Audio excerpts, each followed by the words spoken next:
Cold War never really ended. It just went quiet. Now, over the Baltic Sea, the silence seems to be breaking. Europe's skies are heating up with power moves on just about every side. French nuclear-capable jets are holding drills as Russian bombers test the NATO airspace. Our next report breaking this down.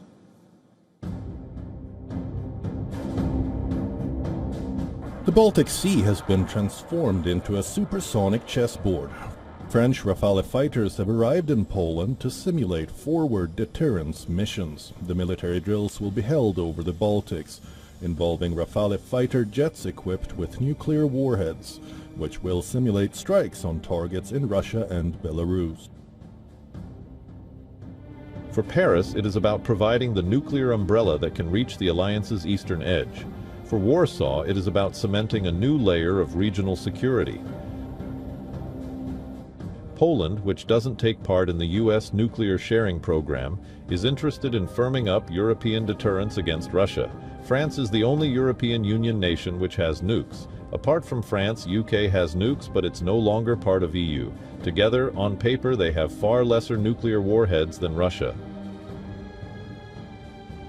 Now, Russia is cautiously watching. Moscow warns that using nuclear weapons against a country that has the world's best air and missile defenses would in fact mean nuclear suicide. But Europe's skies are active on more than one front. Russian Tu-22 M3 long-range bombers have also drawn attention after flying near NATO-monitored airspace.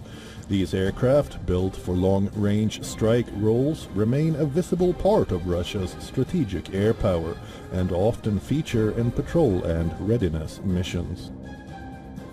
Moscow says these fights are lawful and conducted in international airspace. Russian officials regularly describe them as scheduled training or patrol operations. With Russian nuclear bombers in the vicinity, NATO warplanes were scrambled. From Rafales in the east to Russian bombers near NATO zones, Europe's airspace has become a theater of precision, posture and pressure, and every takeoff now carries more than fuel. It carries intent. Bureau Report, WION World One.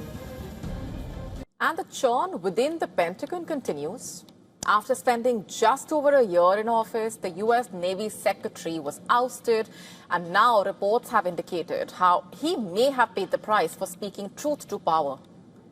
It all dates back to December 2025. Flanked by him, the U.S. President announced a new class of warships named after himself. He claimed that they will be the biggest so far and 100 times more powerful than any battleship ever built.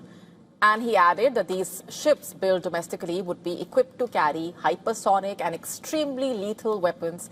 As per reports, the Navy is planning to seek $17 billion in fiscal year 2028 to start construction on the first Trump-class ships.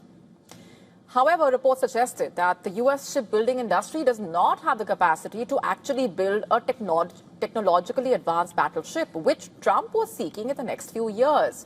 Additionally, the Navy's civilian workforce, which plays a critical role in developing and testing new warships, has reportedly been hit by cuts and early retirements.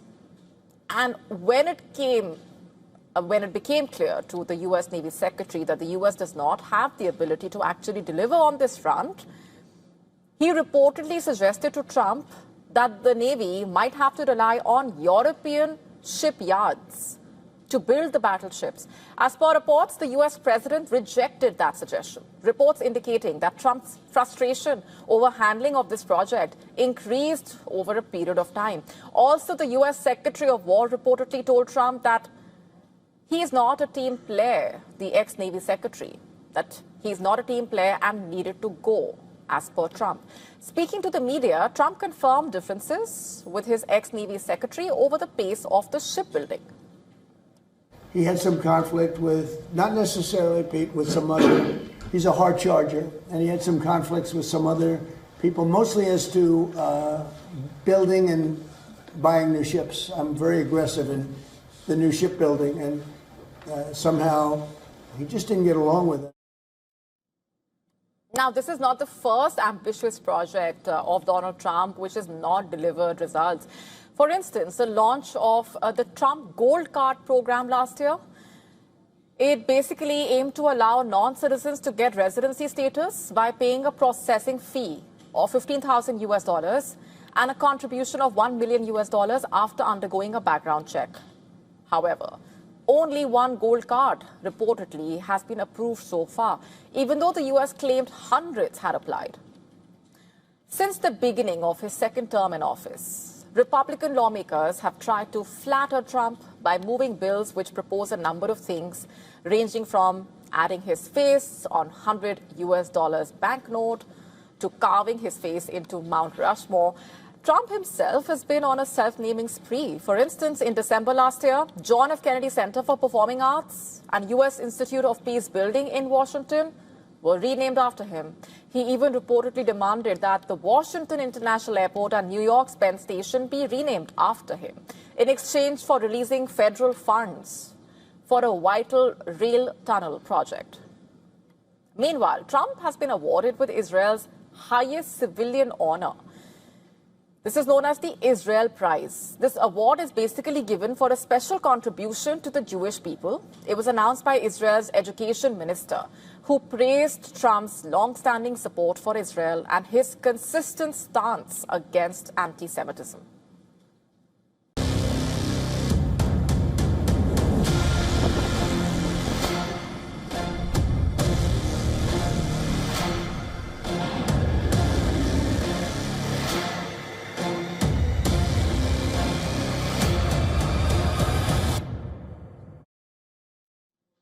Donald Trump has just 8 days before he will be forced to make up his mind on Iran.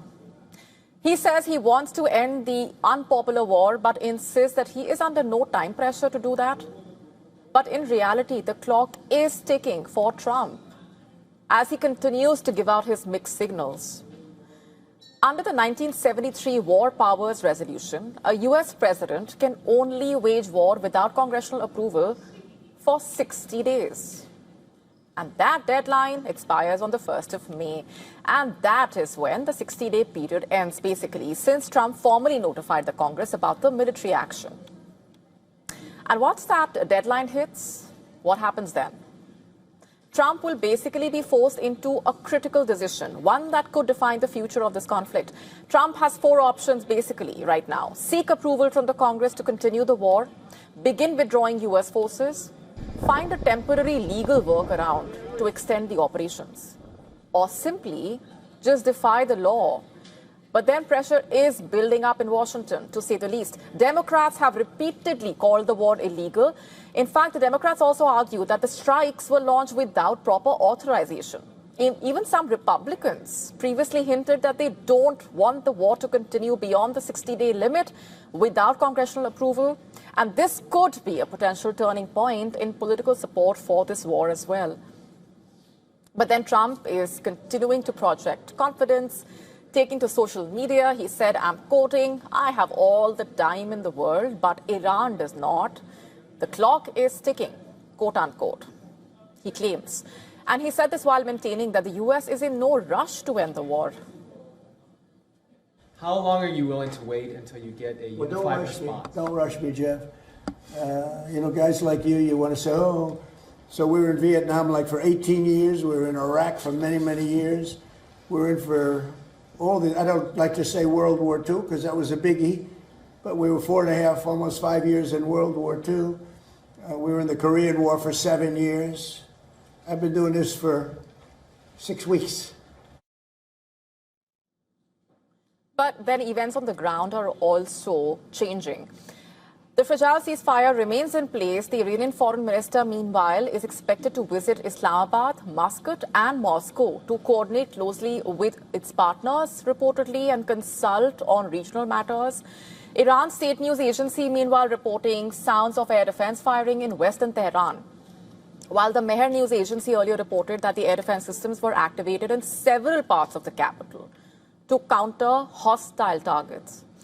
From Israel, the defense minister issued a sharp threat. against Iran. He says the IDF is waiting for Washington's green light to resume the war. Katz said that the central objective of a renewed Israeli campaign will basically be to eliminate the new supreme leader, who is reportedly injured during the opening strikes of the operation. So while Trump says there is no rush, the legal, political, military pressure telling a different story. With just days left before that deadline that we just told you about, the world is watching the developments very closely, because come the 1st of May, Donald Trump will no longer have the luxury of waiting. To stay up to speed with the latest news, download the WION app and subscribe to our YouTube channel.